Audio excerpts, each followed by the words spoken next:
Jeremy, thank you. Everyone loves a good makers market, especially in the springtime. And later this month, you can check one out that's all in support of a local fire department. Here at the details is Madeline Scott. Thank you so much for joining us today. So tell me a little bit about the event coming up. First one that you guys have held, right? Yes, this is the very first one. So we are hosting a makers market. So we're wanting all the local vendors to come in and set up and have a good time, show the community, what they have to offer. And you're still looking for some vendors. What kind of crafts or, things that they're selling? Yeah, so right now we actually have a lot of different vendors. We have anywhere from home bakeries to wood to glass crafts. And we also have some food trucks as well. So we're still open for those. Oh, very cool. So there's a lot of the artisans in the area. You guys can find some cool stuff out there. So just tell me a little bit about what the fundraising will go to, or who's it benefiting? So it's with the Nolichuckey Volunteer Fire Department. So all the vendor fees are going to be going towards the fire department for gear and supplies. With inflation, everything has gotten extremely expensive right now. So all of the fees will be going to that. Now the vendors do get to keep their funds that they do make, and the community, it's free for the community to come in. So all the fees, that's how we're going to be raising our funds for that. Sure. Which might not be a lot. So can people come and donate additional funds if they're going to be on site? Yes, they're more than welcome to come donate additional funds. We're also going to have some of our challenge coins for sale.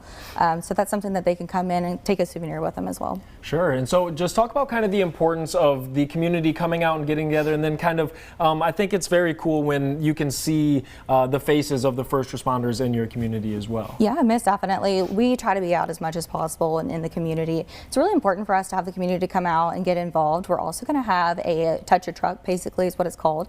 And that way that everyone can come up and actually see the truck firsthand and see the supplies that we have on there as well. That would be, during first response and everything that we have. And the kids get really excited for the touch The truck. kids get it. I was just going to say, we get to touch. Yeah. I get to go on a fire truck. I'm going to be. Yeah. This isn't for you. Well, you could go on it if you want to. Well, that's what I said. Open to the public. Don't leave me out. Yeah, come on. Just It's Brody free. in line I can with a honk bunch of the horn. 5-year-olds. Come on. Yeah, What no, are we it's talking okay. about? We're With the gonna have hat on? We have like a fire suppressor and everything you can do. It's like a see. simulator. You'd love it. Unbelievable. And you said this raises money for crucial things like equipment. Do you think a lot of people don't realize that a lot of your funding is like grants, state grants, so you're not getting as much as many people think? Yeah, and there's so many different volunteer fire departments in our county, so we're one of many, and so you have to think all those funds are spread out through each fire department. So what we have, unfortunately, is not even enough to buy an apparatus with.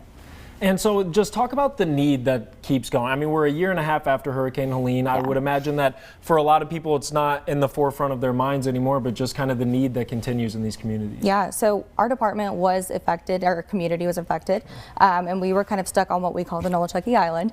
And so our department was a big headquarters for Helene. So seeing the devastation that our people had to endure in our community and continuing to, help them out is something that we really want to strive for. But we want to bring them in and say, hey, this is for you too. This is something we want to bring out. And a lot of our small vendors are actually from our area. So it's nice to see that as well. It's good to see local supporting local. Yeah. So you can either be a vendor or you could just come check it out. When's the event happening? Yeah, it's going to be on May 30th. It's going to be 11 to 5 p.m. All right, so mark your calendars, or if you're a vendor, the best way to reach out again is? So you can do nolichuckeyfire@yahoo.com, or you can actually go to our Facebook page. We have a link and everything. If you're a vendor, you can go straight to the link. All right, well, thank you so much. We've got the information right here. The first ever Nolichuckey Makers Market is Saturday, May 30th at the department. The address is 133 Mathis Circle in Chuckey, Tennessee. It will run from 11 to 5 and feature over 50 vendors and more. If you're excited and looking forward to it, we'll be right back.